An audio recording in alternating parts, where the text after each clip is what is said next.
નમસ્કાર મિત્રો અને વડીલો, તમારું બધાનું ગુજરાતી સ્ટોરી ચેનલમાં સ્વાગત કરું છું.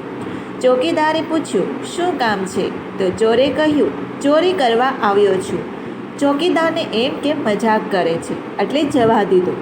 થોડા સમય પછી, જો આ સ્ટોરી તમને પસંદ પડે તો આ ચેનલને સબસ્ક્રાઈબ, લાઈક, શેર અને કમેન્ટમાં અભિપ્રાય જરૂર આપજો.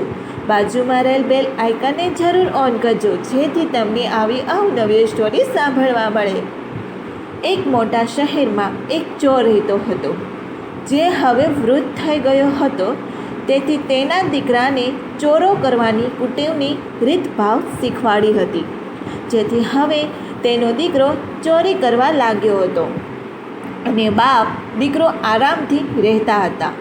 વૃદ્ધ ચોર તેના દીકરાને કાયમ માટે એક વાત કહેતો હતો કે તું કોઈ પણ જગ્યાએથી પસાર થઈ રહ્યો હોય અને કોઈ સાધુ સંત કે મહાત્મા માણસોને ઉપદેશ આપતા હોય ત્યારે તારા બંને કાન બંધ કરી અને ત્યાંથી દૂર ચાલ્યા જવું અને તેની કોઈ જાતનો ઉપદેશ સાંભળવો નહીં. થોડા દિવસ પછી તેના છોકરાએ વિચાર્યું કે નાની મોટી ચોરી કરીને હવે હું કંટાળી ગયો છું. હવે તો એક એવી મોટી ચોરી કરવી છે કે આખું જીવન મોજ મજાથી પસાર થઈ જાય. અને તેને રાજાના મહેલમાં ચોરી કરવાનું નક્કી કર્યું અને ઘરેથી નીકળ્યો. ચોર ચાલીને જતો હતો. ત્યાં રસ્તામાં માણસોની ભીડ જોઈને તેને પૂછ્યું કે અહીંયા શું થયું છે? ત્યારે એક વ્યક્તિએ કહ્યું કે અહીંયા એક મહાત્મા તેનો ઉપદેશ આપવાના છે, એટલે માણસો તેની રાહ જોઈ રહ્યા છે. તેથી તેના બાપની સલાહ મુજબ તે ઉપદેશ શરૂ થતાં ત્યાંથી પોતાના બંને કાનમાં આંગળી નાખીને ચાલતો થયો. પણ 2-3 ડગલા ચાલતા જ રસ્તામાં પડેલા એક પથ્થરની ઠેસ આવતા તે ત્યાં ફસડાઈને પડ્યો અને તેના હાથ કાનમાંથી આંગળી નીકળી ગઈ અને મહાત્માના ઉપદેશના શબ્દ તેના કાનમાં પડ્યા કે ગમે તેવો કઠિન સમય હોય, ક્યારેય ખોટું બોલીને કોઈની ધન સંપત્તિ લેવી નહીં અને જેનું નમક ખાધું હોય તેનું જીવનભર ખરાબ વિચારવું કે ખરાબ કરવું નહીં. આવું કરવાવાળા જીવનભર સુખી થતા નથી અને આ ઉપદેશનું જે પાલન કરે છે તે ક્યારેય દુઃખી થતા નથી.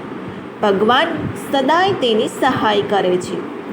ચોર પણ વિચાર કરતો હતો કે બાપ કહે તે સાચું કે આ મહાત્મા કહે તે સાચું. આજે મહાત્મા કહે એ રીતે વર્તન કરીને અનુભવ કરવો જોઈએ. અને તે આગળ ચાલતા ચાલતા રાજાના મહેલના દરવાજા પાસે પહોંચી ગયો. મહેલના દરવાજે ઊભેલા દરવાની ચોરને રોકી અને પૂછ્યું કે તારે ક્યાં જવું છે અને તું કોણ છો? ચોરને તરત જ તે મહાત્માના શબ્દ યાદ આવ્યા અને દરવાનને કહ્યું કે હું ચોર છું અને ચોરી કરવા માટે અંદર જાઉં છું. રાજમહેલના દરવાનને થયું કે મહેલનો કોઈ કર્મચારી હશે અને મારી સાથે મજાક કરે છે, એટલે તેને કહ્યું કે જાઓ. મહેલમાં ચોર તો સીધો રાણીના રૂમમાં દાખલ થયો અને એક મોટું પોટલું ભરી અને હીરા ઝવેરાતથી ભરપૂર સોનાના દાગીના હતા તેનું પોટલું ભર્યું. ત્યાંથી તે ચાલતો થયો અને વચ્ચે રાજાનું રસોઈઘર આવ્યું. અંદરથી એકદમ સ્વાદિષ્ટ રસોઈની સુગંધ આવતી હતી અને ચોરથી રહેવાયું નહીં. અને તે રસોઈઘરમાં ગયો અને અનેક જાતની ખાવાની વસ્તુ બનાવેલી તૈયાર પડી હતી અને નિરાંતે પેટ ભરીને ખાધું. પરંતુ પાણી પી રહ્યો હતો ત્યાં તેને મહાત્માના ઉપદેશના શબ્દો યાદ આવ્યા કે જેનું નમક ખાધું હોય તેનું ક્યારેય ખરાબ કરવું નહીં અને વિચારવું પણ નહીં.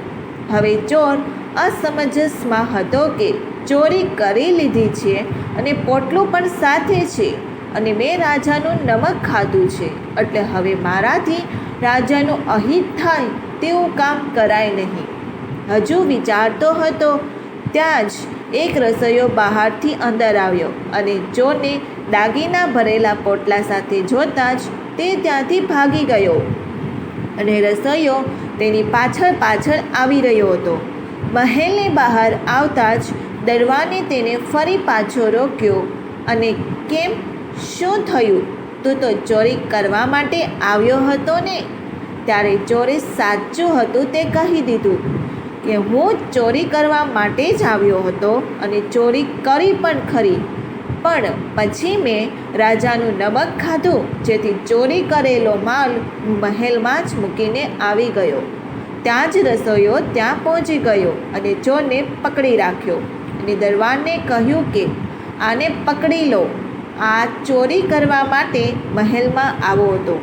દરવાને તેને પકડીને રાજાની સભામાં રજૂ કર્યો.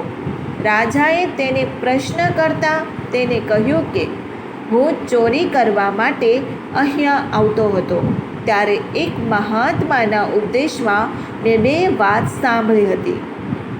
એક, કોઈ દિવસ ખોટું બોલવું નહીં, અને બીજું, જેનું નમક ખાધું હોય તેનું ખરાબ કરવું નહીં.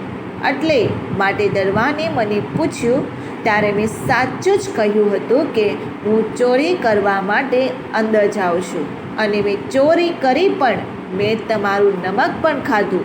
તેથી બધો ચોરી કરેલો બધો માલ રસોઈ ઘરમાં મૂકીને ચાલ્યો ગયો, કારણ કે મારાથી તમારું ખરાબ વિચારવું કે કરવું એ અશક્ય હતું. રાજા તેના જવાબથી ખુશ થઈ અને તેની ઈમાનદારી જોઈને તેને પોતાના મહેલમાં નોકરી આપી. તે 1 મહિના પછી જ્યારે તેના ઘરે ગયો ત્યારે તેના બાપ ચિંતામાં હતો કે છોકરો ક્યાંક ચોરી કરવામાં પકડાઈ ગયો હશે અને જેલમાં બંધ હશે. પણ છોકરો આવતા તેનો બાપ તો તેને જોઈને દંગ થઈ ગયો.